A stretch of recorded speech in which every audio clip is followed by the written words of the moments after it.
2024 లేదా 25లో డిగ్రీ లేదా బీటెక్ చదివారా? సాఫ్ట్‌వేర్ జాబ్ కోసం ఎదురు చూస్తున్నారా? అయితే కోడ్ జ్ఞాన్ 100 డేస్ కోర్సులో చేరండి, జాబ్ సాధించండి. నమస్కారం ఉమా గారు. నమస్తే అమ్మా. సెప్టెంబర్ మాసంలో ధనుసు రాశి వారికి కనుక మనం చూసుకున్నట్లయితే విద్యాపరంగా, విదేశీ పరంగా, వ్యాపార పరంగా, సంతాన పరంగా ఎలా ఉండబోతుంది? ఎన్ని గ్రహాలు వీరికి అనుకూలిస్తున్నాయి? ఏ ఏ సందర్భాల్లో జాగ్రత్త పడాల్సిన అవసరం ఉందంటారు ఉమా గారు? తప్పకుండా అమ్మా. ధనస్సు రాశి వాళ్ళకి సెప్టెంబర్ మాసంలో 6 గ్రహాలు దివ్యంగా యోగిస్తున్నాయి అని చెప్పొచ్చు. తృతీయంలో 3వ స్థానంలో రాహు బలం చాలా బాగుంది. ఆ బలం తగ్గడం కానీ ఎలాంటి మార్పులు కూడా లేవు.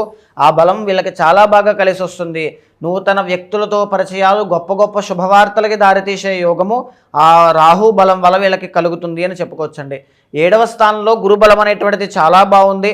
వీళ్ళకి 17వ తారీఖు దాటిన తర్వాత రవి బలము, 15వ తారీఖు దాటిన తర్వాత బుధుడి యొక్క బలము, 12వ తారీఖు దాటిన తర్వాత కుజుడి యొక్క బలం ఏకాదశంలో ఉండడం వల్ల రాజయోగం పట్టబోతుందండి.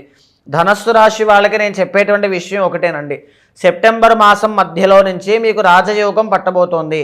దీని మూలకంగా మీరు అద్భుతమైనటువంటి స్థితికి, ఆ పరిస్థితికి దారితీసే అవకాశాలు ఉన్నాయి.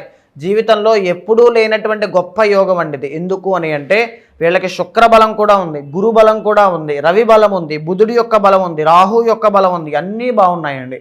ఒక్క అర్ధ అష్టమ శని దోషం తప్పితే ఆయన కూడా వక్రించి బలం అనేటువంటిది, అంటే ఈ దోషం అనేటువంటిది కాస్త తక్కువగానే ఉంది.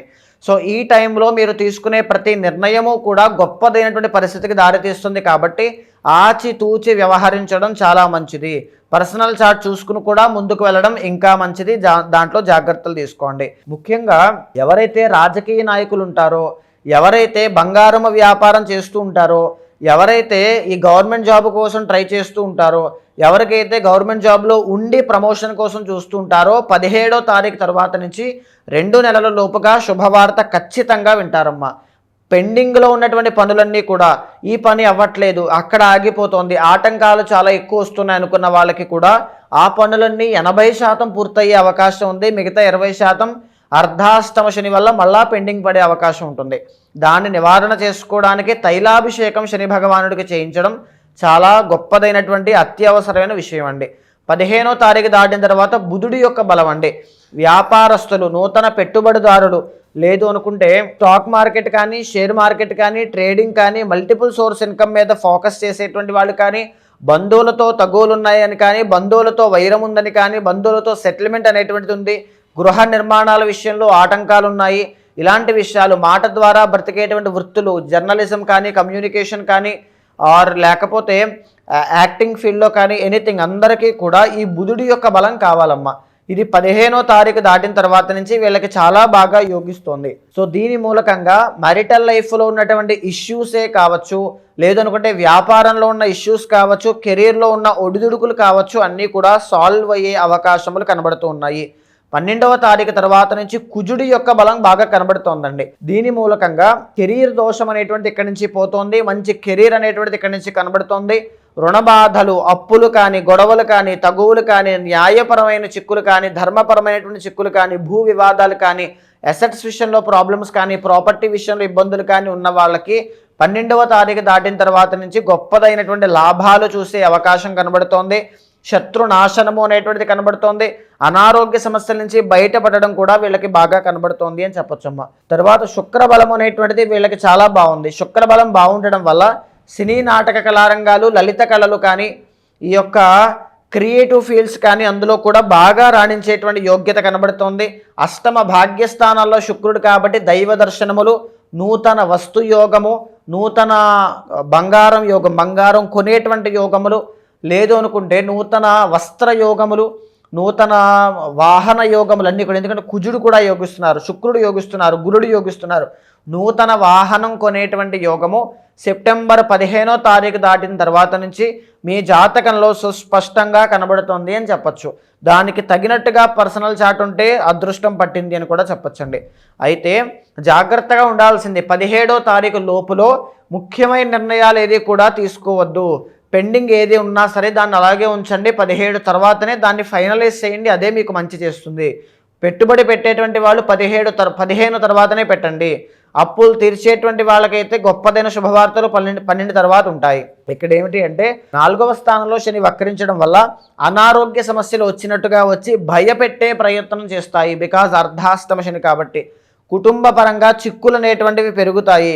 తర్వాత పనులన్నీ ఆటంకాలు ఎక్కువ వస్తాయి. పెండింగ్ పడేటువంటి అవకాశం ఉంటుంది. తర్వాత ఈ వృత్తిలో అప్స్ అండ్ డౌన్స్ అనేవి ఎక్కువ ఉన్నట్టుగా, లేకపోతే ఏ పని ముందుకు వెళ్ళనట్టుగా తీవ్రమైన అసంతృప్తికి గురయ్యే అవకాశములు ఉంటాయి. తిరుమల క్షేత్రానికి ఫ్రీక్వెంట్గా వెళ్తూ ఉండండి. వెంకటేశ్వర స్వామి యొక్క ఆరాధన శని యొక్క దోషాన్ని తొలగించేటువంటిది. హనుమాన్ చాలీసా ఎక్కువగా చదవండి. మీకున్న బద్ధకం కానీ, నిర్లక్ష్యం కానీ, సోమరితనం కానీ, బ్లాకేజెస్ కానీ హనుమాన్ చాలీసా పారాయణ చేయడం వల్ల అన్నీ క్లియర్ అవుతాయి. సో ఈ మాసం వరకు మీకు అద్భుతమైన రాజయోగం ఉంది అనేటువంటిది నా ప్రిడిక్షను. పర్సనల్ చార్ట్ చూసుకోండి, బలంగా ప్రయత్నం చేయండి, గట్టిదైనటువంటి విజయాన్ని గొప్పగా చూస్తారు. వీళ్ళకి కలిసి వచ్చే రంగు ఈ మాసంలో, వీళ్ళకి ఈ మాసంలో కలిసి వచ్చేటువంటి రంగు తెలుపు రంగు చాలా బాగా కలిసి వస్తుందమ్మా. కలిసి వచ్చే నెంబర్ 5 అనేటువంటిది చాలా బాగా యోగిస్తుందండి. కలిసి వచ్చే రోజు గురువారం చాలా బాగా కలిసి వస్తుందమ్మా. ఏ దేవత ఆరాధన చేయాలి అంటారు ఈ మాసంలో? ముఖ్యంగా శివ ఆరాధన, గణపతి ఆరాధన చేయాలండి. ఎందుకు అని అంటే వీళ్ళకి 9th కేతుగ్రహ సంచారం ఉంది. సో ఇన్ని జరుగుతున్నప్పటికీ కూడా 9th అంటే ఫ్లో అండి, ఫ్లో ఆఫ్ మనీ. డబ్బులు వచ్చినట్టు వస్తాయి, వెళ్ళిపోతాయి, లేకపోతే డబ్బులు ఒకేసారి వస్తాయి, లేకపోతే అసలు ఏమీ రావు.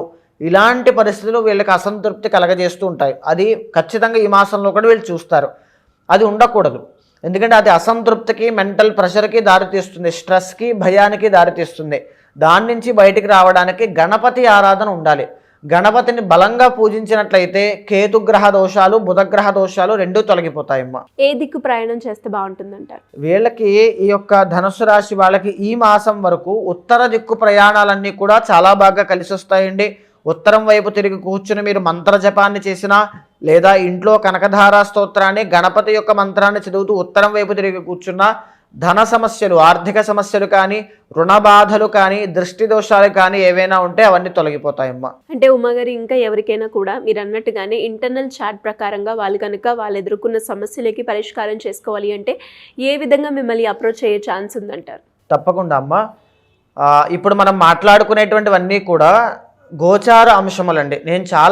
నేను గైడెన్స్ ఇచ్చినప్పుడు కానీ, నేను ఎవరితో మాట్లాడుతున్నప్పుడు కానీ ఎవ్రీథింగ్ వాళ్ళ జాతకంలో ఉండేటువంటి విషయాలే కాకుండా వాళ్ళు దేని మీద ప్రయత్నం చేస్తున్నారు, వాళ్ళ యొక్క ఆలోచన విధానం ఎలా ఉంది, వాళ్ళు ఎక్కడ సరి చేసుకోవాలి, సవరించుకోవాలి, ప్రతి దాని మీద నేను గైడెన్స్ ఇస్తానండి. సో అలాంటి వాళ్ళు ఎవరైనా ఉంటే మీకు కింద కనిపించే నెంబర్కి కాల్ చేస్తే మా వాళ్ళు మీకు పూర్తి వివరాలు ఇస్తారు. మీ చార్ట్ చూసిన తర్వాత మీ గోచారంతో సమన్వయం చేస్తూ ఏదైతే మీరు విషయం మీద ఇబ్బంది పడుతున్నారో ఆ బ్లాకేజెస్ ఏవైతే ఉన్నాయో అది ఎలా క్లియర్ అవ్వాలో, ఎలాంటి దోషాలున్నా దానికి సంబంధించిన శాంతి పరిహారములు మీతో ఆచరింపజేసి భగవత్ అనుగ్రహం కలిగేలా చేస్తాను. థ్యాంక్ యూ ఉమాగారు, థ్యాంక్ యూ సో మచ్. నమస్తే అమ్మా.